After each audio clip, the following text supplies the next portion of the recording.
It's football's back. This is an awesome time of year, and it's really a fun time just to be at Clemson. I mean, just riding around campus. There's so much going on. There's a ton of energy all across all 21 of our sports. But man, men and women's basketball. I think our women's basketball has their last home game this Sunday. I guess our senior day. And, man, I'm really proud of Coach Poppy and what he's done in his first year and trying to just establish a foundation.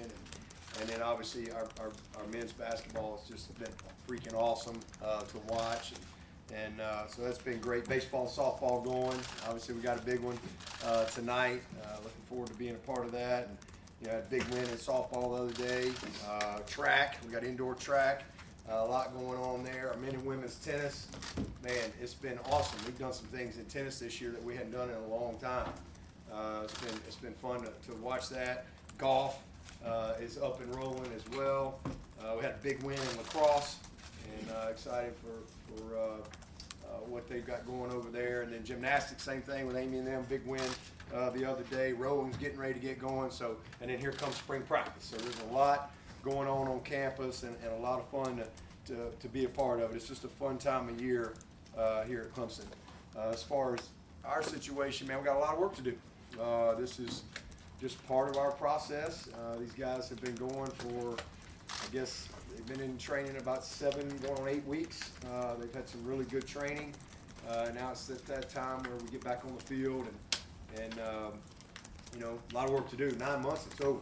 I mean, so we got to be very intentional about every single day, every practice, every meeting, every drill, every rep, because it all matters. And again, in 9 months, your regular season's over, and then you get what you earn after that. So excited about it. Goals for me, you know, it's always fun again to get back on the field. But the big thing for me, big picture wise, is always starts with leadership. I think everything rises and falls with leadership. So it always starts there, and then I think chemistry is something. Those are two of the most underrated things in any organization, on any team. It's leadership and chemistry. And then the other thing for me, big picture wise, is team.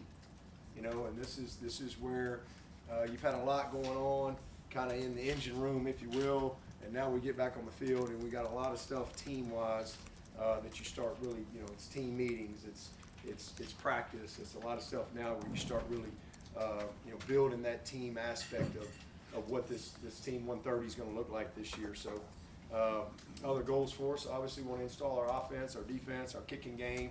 You know, this is a part of your process as well. I mentioned this, I was talking about this the other day to somebody, but I was talking about Sammy Brown in particular. I didn't even notice him last spring.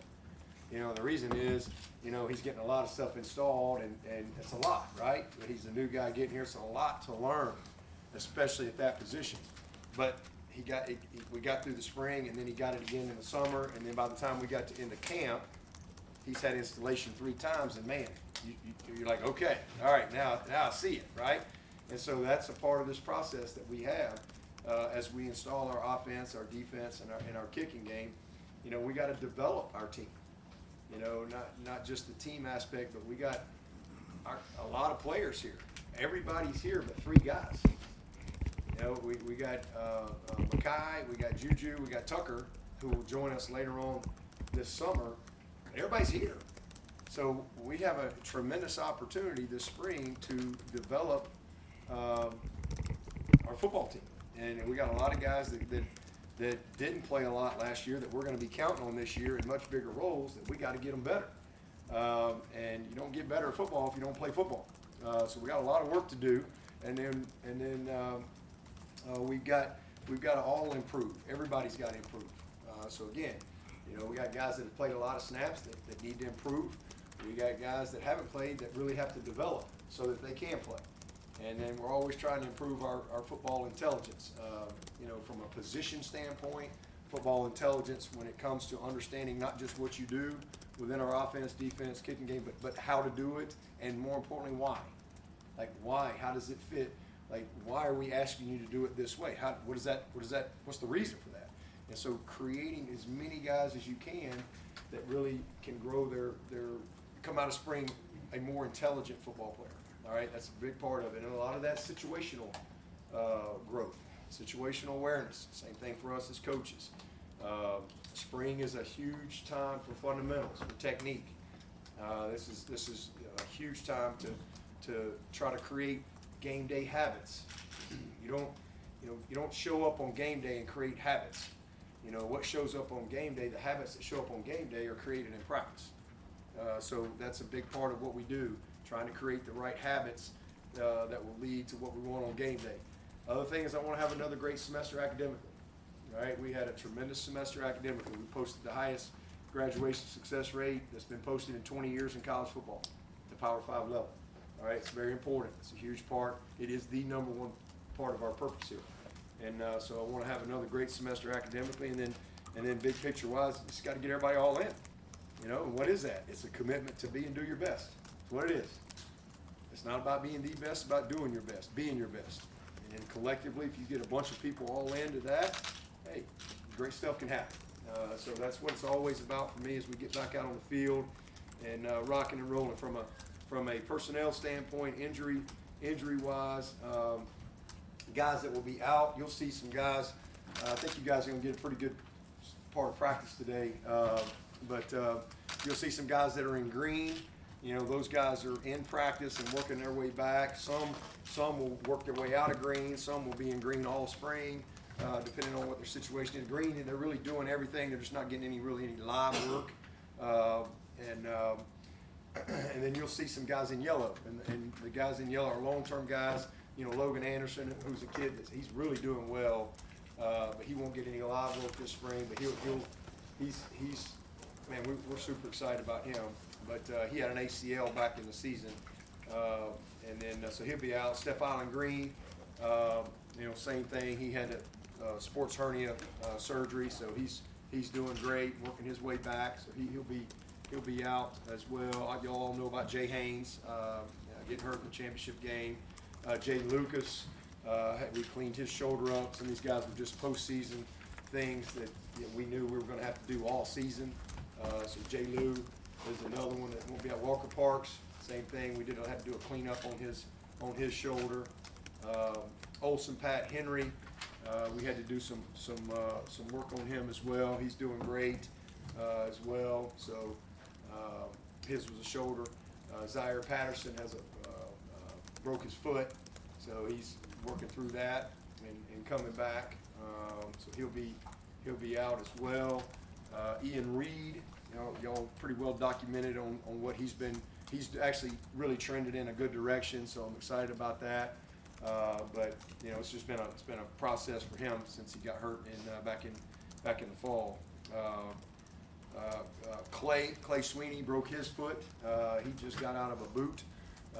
He won't be able to run around. He'll be able to hold, but he won't be able to run around. He literally just got out of a boot yesterday, but he had a broken bone in his foot. And then Champ Thompson, he's working his way back. He had some cleanup surgery he had to have done. Y'all know about Elijah Thurman with the tightrope. He probably at some point will get back into practice, probably in the green. Probably won't get any live work, but he's probably going to be back into practice at some point. And then Ari Watford, another really highly recruited DN guy we're super excited about, that also tore his ACL last year, that'll be back and ready to go. But he's here. They're all those guys. So outside of that, that's what we got. We got a lot of postseason surgery guys again that you'll see. Some in green today that'll work their way out, and some that'll stay in green all throughout spring. Then you got, spring's a time where you want to experiment a little bit. Spring's a time where you want to find out on some guys. So one of the guys that we want to find out a little bit is Tink, Myson Kelly. We know what's the best spot for him. So he came in here, and we had some goals for him his first year, and we weren't able to really achieve any of them because he was hurt all year. And every time we got a chance to take the net, he was hurt. So he had to have surgery, was out, missed the spring, so we really weren't able to do anything. And then we came into camp, and we were like, all right, we need to really learn at receiver. But we've also cross-trained him a little bit in practice at some, when we've had an opportunity at some corner and a little bit of nickel. So he's a guy this spring that will probably work 3 days defense, 1 day offense, because now he knows the offense. And really, he's one of those guys that the arrow was really up on as the season was coming in. You know, sometimes y'all don't always see what's going on game day, because, you know, you're trying to win the game and you got, you know, you're going to play the guys, but we see these guys get better. And Tink was one of those guys that, especially the last probably 4, 5, 6 weeks and into the playoffs, he was really trending well. Like, we were really encouraged by what we saw with him as a receiver. So we feel good about where he is there, but we really haven't had a true evaluation of him on the defensive side. So that's something we want to experiment with. And so we come out of spring and we can kind of know, like, all right, what's the best path? He's got 3 years left. What's the best path for this kid? And he might be a guy that works a little both his whole career. I don't know. We'll see. So we got to find out on him. Y'all know about Adam Randall, all right? So we started that process in the playoff game. So where's that go? We're gonna find out, right? So we got to figure that out. Excited about that. He's really been working hard at that transition. So I think there's it's gonna be a fun spring from that standpoint. A lot of possibilities there. Marcus Dixon is another kid. We're going to try him out at defensive end. We want to kind of just see what it looks like. I don't have no idea. You know, we're going to find out. Kind of like I did with Putnam, right? As Putnam, his 4th year, I said let's try guard. All right, never played offensive line. Well, he just not Putnam, Shatley. I kind of look at them the same. Putnam made the Raiders last year, by the way. But Shatley just retired. What, 11 years in the NFL. And if he doesn't make that move his 4th year, he probably never plays a snap in the NFL, all right? And so, you know, that's part of our job is figuring those things out. So I kind of look at Dixon that way, and it's really something he instigated. And we're like, okay, well, let's take a look at it. So we know where he is as a tight end. We feel good about that. But let's see where he is over on the defensive side. So that's a little bit of what we're going to try to get accomplished. Then you got a lot of guys you're cross-training. You know, you look at the offensive line, right? We got a lot of guys that we want to really cross-train, and guys that we want to teach to snap, or guys that have snapped that just maybe hadn't done it as much here. So there's a lot of that stuff that we try to get done. And then from a staff standpoint, y'all heard here or there about, you know, anytime somebody shows up around here, y'all somehow know about it before I even get them here. But we hired Kevin Kelly. Really excited about Kevin. Kevin's 25 years in the NFL. He's one of the best. I've dealt with him personally for at least the past 14 years, and 12, 14 years, and he's one of those guys that he would never leave town without seeing me personally. I think he's one of the best when it comes to evaluating talent, but also the intangibles of a player. I think he's really, really gifted in that, and you know, it's just kind of cool how it all worked out, so I'm excited about him coming on board. He's here, he's rolling. It's a big time adjustment, life adjustment for him, and obviously he you know, I'm trying to get out ahead. I really think we're going to have some type of deregulation coming when it comes to recruiting and who can go out on the road and that type of stuff. At some point, that's coming, and you know, he'll kind of really head all of that stuff up, but also work alongside Jordan, and you know, when it comes to some of the, you know, player retention and you know, acquisition, all that stuff. So. Excited about him, and y'all probably heard about Mike Houston. You know, Mike is, listen, it's nice to have good people at any time, but it's great to have free good people, all right? So, you know, he's got a couple years left on his East Carolina contract, and then Lonnie Galloway has got another year on his contract. So these were 2 guys that actually reached out to me, and they're both good fits. You know, there's a lot of times I get those calls, and you know, we only got so many seats in the room, but these were 2 guys that I've known, that I got a lot of respect for, that are good fits for us. And again, they'll bring a lot of value. So, you know, those guys, we've had that over the years, you know, we've had different guys that have been, obviously last year when John Scott was here. You know, we've had Ted Roof, we've had guys from time to time, Terry Bowden, that have come through here over the years. And that's been great. But those 2 guys, y'all be seeing them around, and be fun to have them be a part of it. So that's just some kind of opening comments of just state of the program stuff. Any questions y'all got? You talked about chemistry being such a pivotal part of what you wanted to move forward this spring. How has this transfer class just begun to acclimate with this roster and this group? The transfer guys, they've been great. just no different than any of the mid-years coming. They're all new. It's, you know, no matter where they come from. I always say they're all transfers from somewhere. They're coming from somewhere. They're coming from high school. They're coming from wherever. They're all new. So it's process any different. It's been great. They're, you know, we're as I've said many times. I know everybody thinks we're against the portal around here, but we've used the portal 3 out of the last 4 years. So we use it when we have to. It's a great tool. It's a great opportunity, and we didn't have a choice last year, and so we really didn't. So we had an opportunity to go get Will. Our process, we use the portal. It's not any different than signing a kid out of high school. It's the same process.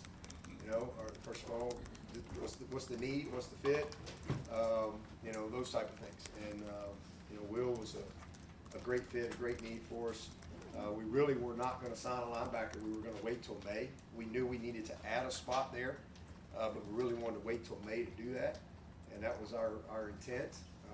Because going to 105, we were moving that number to 9. That was kind of our internal number, if you will. But we really wanted to kind of get through the spring and kind of see, you know, what happened. And then Jeremiah popped up, and that was, again, I've known him since high school, so it's a great fit. And you know, I think there's a ton of potential with this kid, and I'm super excited, know him well. And then obviously we had 2 receivers that left after recruiting, right? You know, moved on to different places that were, you know, backup guys, type guys for us. And so we needed to go find somebody. And I wanted a big, tall kid. We found him.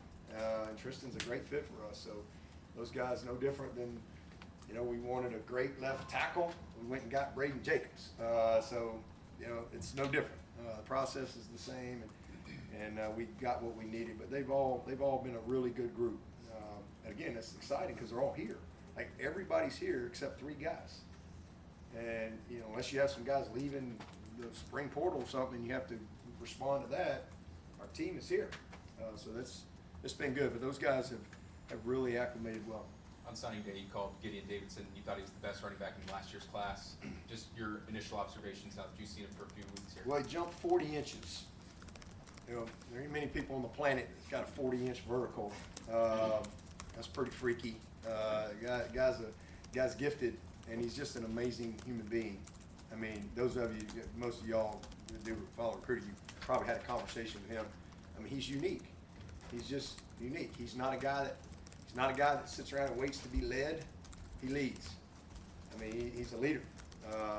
So, I mean, he don't know anything. I mean, he's going to go out there and he's going to be spinning around just like everybody. This is still a high school kid rolling in here, but he's just different. And again, I think he was the best high school kid out there. You know, in totality. You know, from my evaluation. You know, when I'm talking about the total package. I think this kid is special, but that was high school. You know, I mean, he's got to start right back at the bottom and go prove it. But he's pretty dang talented.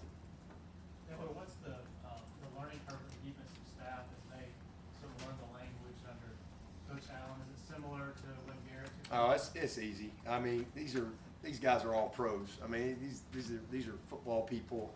The hard part is some of it carries over from a terminology standpoint. You know, scheme is scheme. They all know the scheme. I mean, you know, I mean, it's, you know, the biggest thing is just, you know, we call something different. Like, what do we call our man coverage concepts? What do we call our cover 2 concepts? What do we call our twists and our games? What do we call our hot pressures? What do we call our max blitz pressures? What do we call those type of things? You know, that's the biggest thing. Just, you know, what do we call when the back moves over here? Like, what's the term for that? So you all speak the same language. That's the type of stuff but that's what they've been doing since for however many weeks. So, but it's fun. I mean, a lot of it, again, it's the same. It carries over. Like football people offensively, you go, oh, that's a power. That's a counter. Oh, that's 4 verts. Oh, that's inside zone. That's great. But nobody calls it that. You know, everybody has terms, you know, so you have to just learn those things. So that's always a part of it. But from a learning curve standpoint, I mean, you know, that's a bunch of good football coaches in that room. going back to Kevin Kelly, in today's college football, the way everything is going, how important is it to have somebody like that in that position? And then somebody that's like his caliber, you know, that you can say, okay, he can just go do his job and run a board. Yeah, I mean, this guy's been a decision maker in the highest level, you know, I mean, he's again, unbelievable track record, but just another, same thing, great fit. He really loves Clemson. He's always, like, he's seen everybody practice. He's been in every program for years and years and years, and he really wanted to be at Clemson. And he really, how he articulated that was pretty cool to me. Because, again, this guy's been everywhere. He's heard it all, seen it all, and he really believes in who we are. My big thing, just like last year, they deregulated who can coach, right? Like, they let everybody coach now. Well, I believe at some point, they're not going to let everybody go recruit, but at some point, they're gonna probably deregulate it to where who cares who the 10 are? Like, why does it matter, right? Like, right now, it's me and the position coach. The lead coach has to go do it. But, you know, eventually, I think that will change. And so, you know, until that does, though, I wanna make our process even better. But at some point, that's gonna happen, and he'll be able to, and that's what he's done forever. So how you do that scouting and how you gather the type of information that you need is that's a critical process, you know. So, I mean, we've won here a long time. And it's not, listen, we've been really good. I mean, it's not like, I mean, we've won here not because we've out recruited everybody. When have we ever had a number one recruit class? Y'all at five, what have we, in my career, we're probably somewhere in the teens on average. Isn't that about right? That's probably about right. But we're the second winningest team in the country the last 16 years. Right, and we've been to 7 playoffs in 10 years. We've won 8 conference championships in 10 years. We've had, you know, the second. Now I'm as a head coach, I got the most draft picks, the most first round picks in the last however long. Now that Coach Saban's retired, since I've been a head coach. So we've never like just out recruited everybody. But what we've done really well is we've evaluated well, we've developed well, and we've retained well, and that's why we've won. But as things have grown and the world has changed a little bit, I just really feel like Kevin can even make us better. I really do. But the main thing is, I think with probably a new governance structure coming down the road and probably some deregulation, you know, to where you know, you can put whatever 10 on, you know, on the road. That'll probably be something we'll be well positioned for if and when that happens. You're basically saying. And then again, great for Jordan. I mean, you know, really gonna be great for Jordan. He's been in a lot of rooms in his years, and he's just got a level of experience that'll be great for everybody in the building. Are you basically saying like you'll hire a scouting department? Like We already have that. Yeah. No, we've got that. Yeah. Like, we got it now. You know, they're all here. We have everybody, but somewhere that's got to be managed, right? But at some point, instead of sending Garrett Riley out on a Friday night, I could send Taj Boyd out, or I could send Kevin Kelly out, or I could send Lorenzo Ward out, or I could send Chanel Valentine out. Like, why does it matter? It's not a different expense, right? 10 is 10. Okay, 10 hotels, 10 cars. It don't change, you know. So at some point, I think we'll get to that, and I think that's important to have somebody that can really manage that. You know, and that's what he's done for years and years and years at a much higher level than right here. He's done it at the professional level. with the spring games, you know, it's been an issue where some programs are canceling them because of the fears of tampering, I guess. Have you guys ever had any discussions about canceling? No, we're gonna have a spring game, and I hope we can have some type of fan day with it as well. I hope. I don't know. We'll see. But you know, I mean, listen. Whether you have a spring game or not, it's gonna be tampering. You know, ain't nobody gonna go look at the spring game and go, oh yeah, boy, they got PFF. That's called PFF. They got everything on everybody already. So, you know, there's canceling the spring game ain't gonna stop tampering. We're gonna need a lot more help than that to stop tampering. And hopefully at some point that'll happen. But, you know, I just think again, when you evaluate things. I mean, you like for us, for example, like you look at your career snaps, your career offense, defensive snaps, and you know Blake Miller's probably top of that list for us. You know, when you look at those guys that have played a ton of snaps, do I really need to see Blake play live this spring? No. He needs to get some work, right? And he'll get a lot of work, but you'll limit his live work. He doesn't need a lot of live work. But you know who does? All them other dudes. Mason Wade, Braden Jacobs, Easton Ware, you know, Ronan. Those guys need work. You don't get better at football if you don't play football. And again, now if you told me we could have 2 or 3 preseason games in the fall, I'd probably have a different approach to the spring. But we don't get that, right? There's a reason why the NFL, they got OTAs and all that, but they also got 4 preseason games to play football, to figure their team out, to evaluate. We don't get that. We play LSU. Right? So you know, to me, I look at our scrimmage opportunities as an opportunity to expose your guys, teach them. Like, I mean, I don't know how you get better. So, I mean, again, does Antonio Williams need to get tackled? No. Guys played a lot of ball, right? But I got some guys that need to practice. We got a lot of guys on our team that haven't played many snaps. So they shouldn't be tired. Where are they tired from? The heck they do. They need to play football, right? Like, they need to go play football. We got a lot of those guys. And I need to create pressure on CV. Like, CV needs to take our quarterbacks don't get hit anyway. Like, it doesn't matter if I run Cade out there for a series or 2 or not. Who cares? I don't care. CV needs pressure on him. Well, when do we get that? If we don't ever create any type of competitive environment. You know, like Braden Jacobs, he's not going to learn how to pull on the counter in shorts. So it's not fair to him to just run him out there and go block. Go get that guy at LSU. Like, I just think you have to, you know, you got to create opportunities for guys to get better. So you smart with that, but I mean, you know, everybody's got to make their own decisions. But I hope we can have a bunch of fans. That's the other thing. When else do we get a chance to create any type of environment that feels like a game for some of these young guys?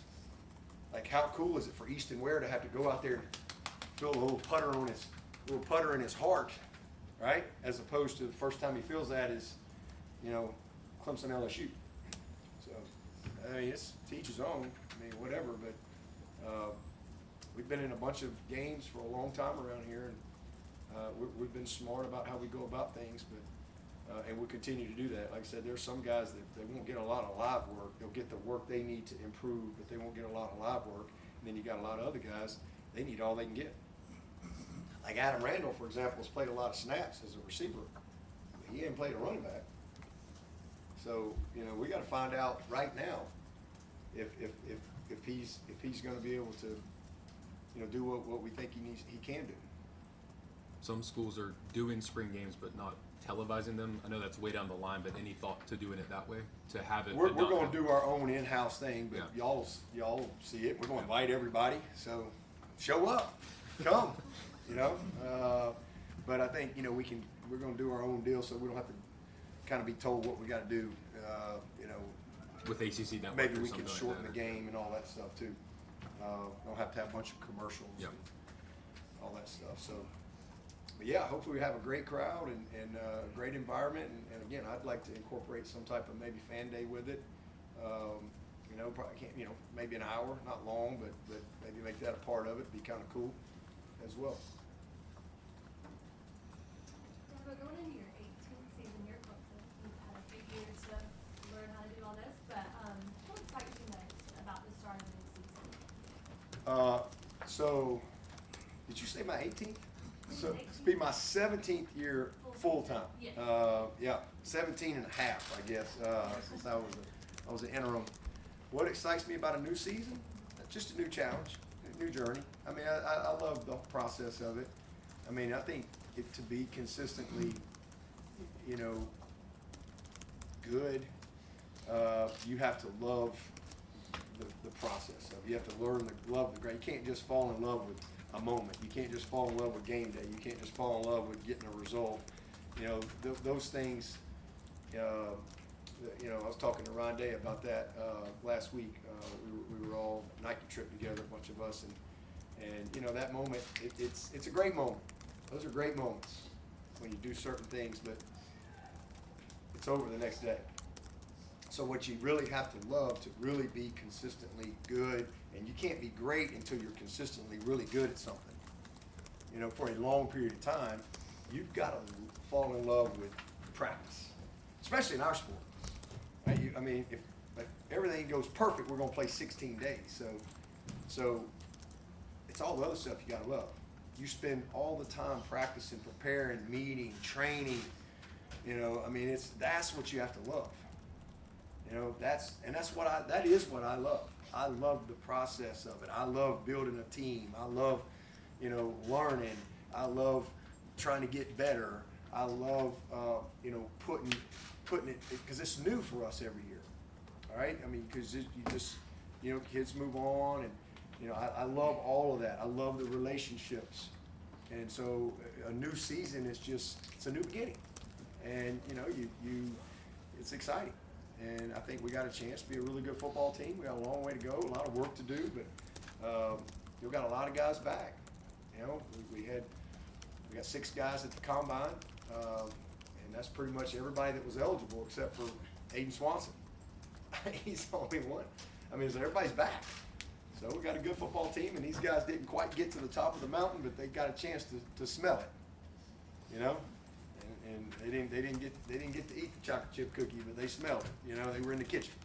So you know, it's good for them. That's good. You can't quantify that type of experience. And we've got a lot of that on this team. So it's exciting to come back and work with a bunch of guys that I think believe in who we are, what we do, how we do it, and you know, there's really good leadership already. I think we've added some really cool pieces to this roster, and it's exciting to just put it together and see if I can build this team the way it needs to be. And our staff, same thing with staff. What's a guy like Amari Adams? What has impressed you the most about him since he's Ooh, come? man, he can freaking move. You know, he's a high school kid. And that's the other thing about our game different from the pros. Like when the pros and they do, you know, OTAs and all that, like these guys have played football forever, right? Like they're pros because they've played forever, and if you don't know how to pull on the counter or run a slant versus inside leverage, well, you're not there. They bring somebody in that can. But our game is developmental. Like Amari, what peer has he had on Friday night? What peer has he had at practice? Like this is the first time in his life. He's gonna meet Tristan Lee. He's gonna meet Harris Sewell. He's gonna meet some dudes. All right, every day in practice. What peer has Braden Jacobs had on Friday night? So this is the first time for the type of kids we get. It's the first time they've had a real peer in their life.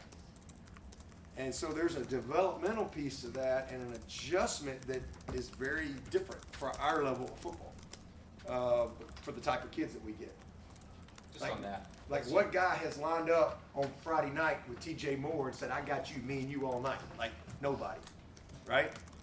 But you get here and there's Ashton Hampton every day at practice in AV. So again, it goes back to what I was saying. You got to develop that. But man, Amari, he's big. He's freaky athletic. He's already a leader. And you know, again, I hadn't been on the field with him. He looks great in shorts. Don't play the game in shorts. I've not seen him with any scheme on top of him or anything like that.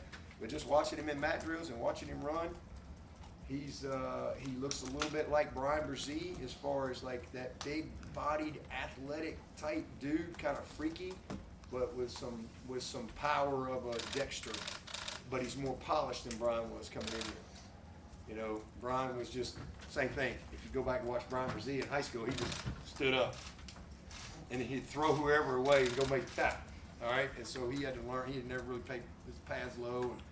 And I'd say Maury's a little more advanced technically. But excited about it. It's going to be fun to watch him. What you have? Yeah, I was just gonna say, playing a lot of freshmen at this time of year, is there something you're looking for? Like, can you tell early on if it's gonna be a person that's ready for it this year, or that somebody that, you know, has to kind of take years? Well, I don't know about take years, but a little bit of both. I mean, sometimes you see a kid that, like Tristan Lee, I'm like, he may never play. It's a 5-star recruit that came in here, and I'm like, holy cow, he may never play. Because at that point, I don't know if he's wired the right way to do what he's gonna have to do. Because he was so weak, so out of shape. You know, again, you gotta go back, I mean, he was, you know, missed the COVID year, no football, you know, he just was a mess. And you're like, wow, does he have a long way to go? Oh, and he's a 5-star recruit, right? So he's got these humongous expectations. Will he have self-awareness? Will he have the maturity? Because this is going to take a minute. All right? Well, I think he turned out okay. He's one of the best leaders we've had, one of the most self-aware kids I've ever coached. And he's, not only has he done everything he needs to, he's been above and beyond everything. You know, so sometimes you see that. And then other guys like Sammy Brown, like I said, I didn't notice him last spring. I never noticed him. You know, because he just didn't stand out. Because I mean, physically he stood out, but you know, you can't just be strong and big and run fast. Like, you got to be able to play the game, and to be able to play the game, you got to know what the heck you're doing. He had a lot to learn. I mean, you don't just show up here and boom, take a pill or implant a chip, and you got it, right? And so it does a little bit of a, but I could see physically he was ready. But was he going to do what he needed to do mentally between spring and fall camp? That's on him. I can't predict that. And then you see Wesco, and you go 2 practices, and you go, oh yeah, oh yeah, oh yeah, he's going to help us. So it's a little bit of both.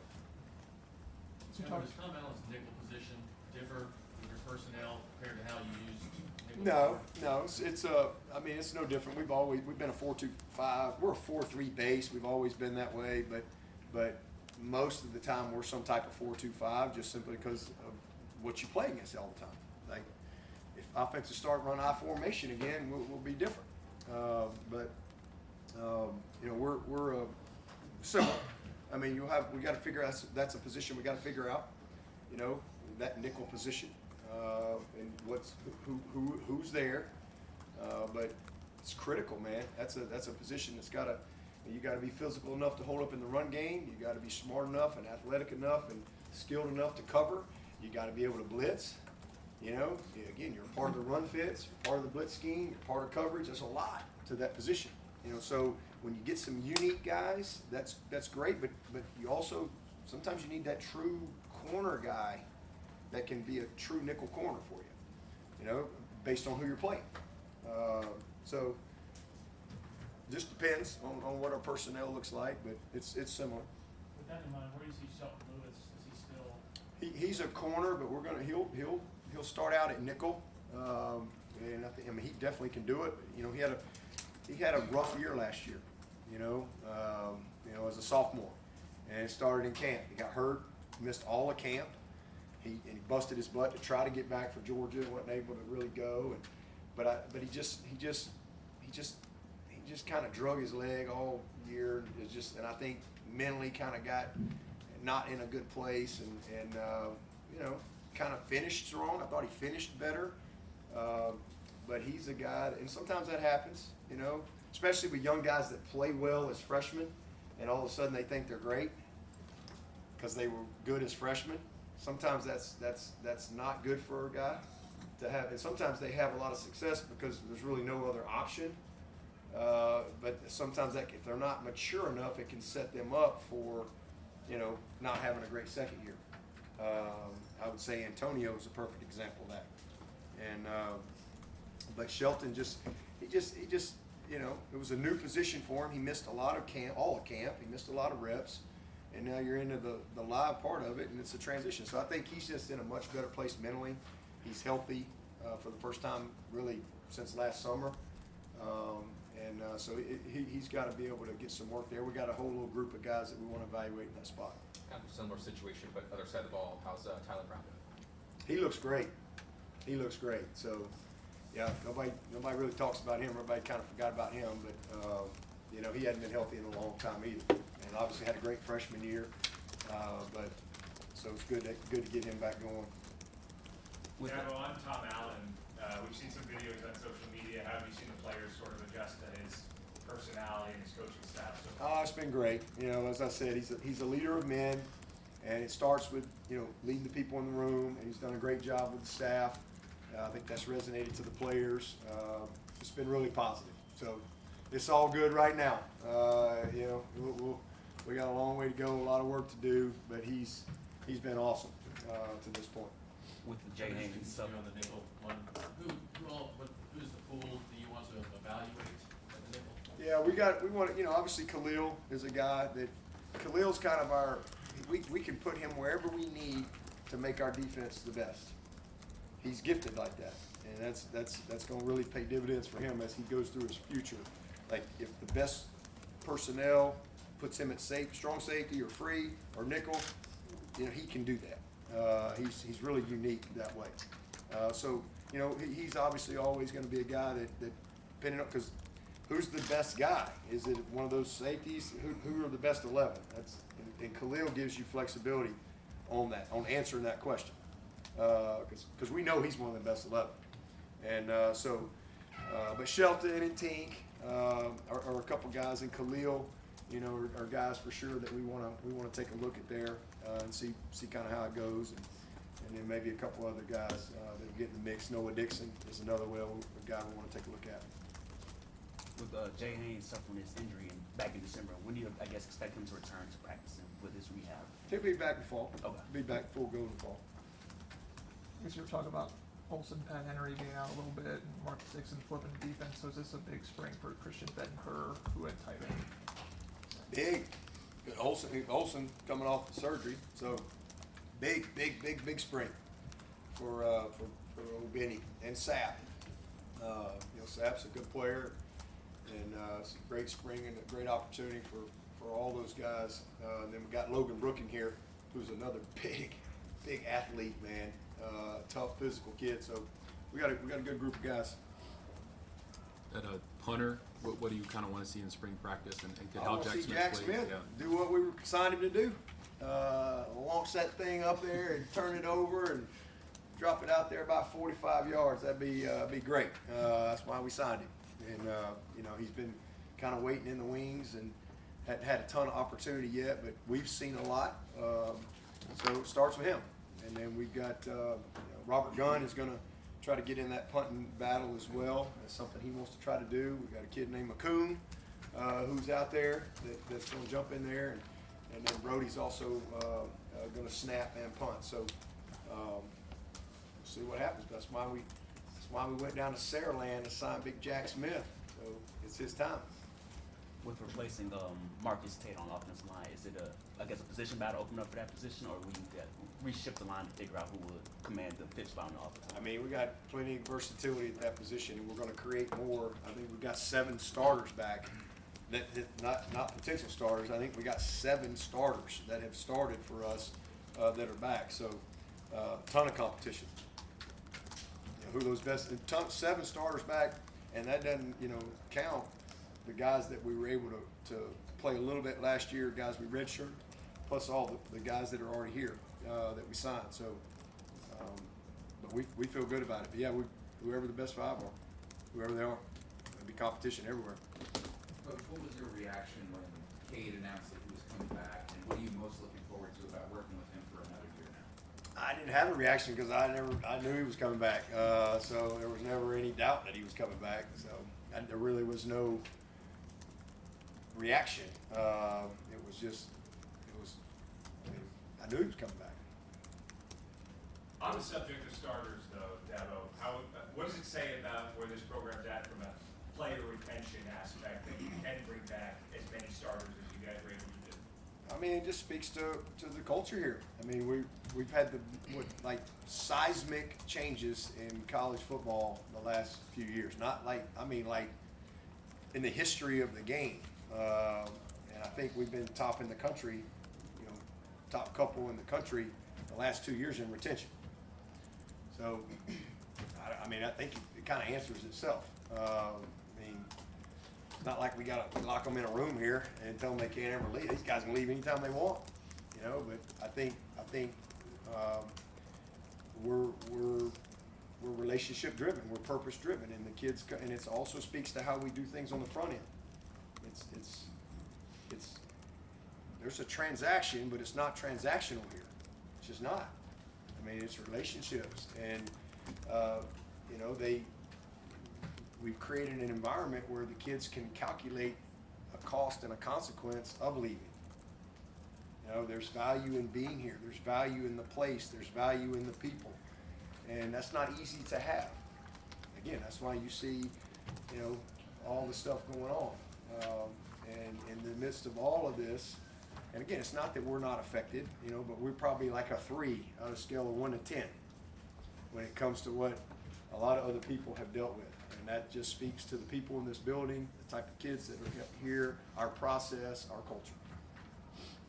So Jeremiah Alexander, I think he's listed at like 6'2", 250. Is he a true linebacker, or does he have edge versatility? No, he's a true linebacker. I mean, he can come off the edge. I mean, but he's not a D end. No, there's a reason why he transitioned at Alabama. I mean, he's in high school he'd get away with that. Blake Miller get his hands on and throw him down on the ground quick. He's not long enough to be a true D end. You know, he's a backer, but he's got edge potential in situational type stuff. But he's got to play backer if he's going to have aspirations of playing this game for a long time. Coach, And what a great kid too, by the way. I mean, amazing. Coach, what are some of the milestones you're looking from Adam Randall as far as making that transition to running back? Yeah, I mean, we were all blown away with how he did in a very short amount of time. I mean, really blown away. But he's very mature, and if you say, well, what's the best thing he does? It's always been run with the ball. And if you go back and really study him, you know, he played mostly quarterback and running back growing up, and then he, you know, wanted to become Julio and move to wideout or whatever. But you know, so it's something he's bought into, and I think he obviously knows the system and all that. But I think just taking it to another level this spring from a technique, fundamental, pass protection, you know, blitz pickup, all that type of stuff. You know, that's something he just needs a lot more reps at, and that's what we got to get done. But you know, running with the ball, he's got natural vision. It's not a challenge for him. You saw that in the playoff game. So he's a very mature kid. He's a great leader, and kid loves Clemson. And I'm excited for him to get the opportunity to go prove that he can do it. And obviously, I mean, he knows the whole route tree. So he's not just a running back that you put out there and say run a hitch. Like you put him out there, he can run and execute the entire route tree at a high level. So you know, if it goes the way we hope, he's going to be a problem. How closely have you been following the off-season playoff conversations, and how will you feel if it works out that the ACC gets 2 automatic bids while the SEC, Big Ten, get 4 each? Hey man, whatever.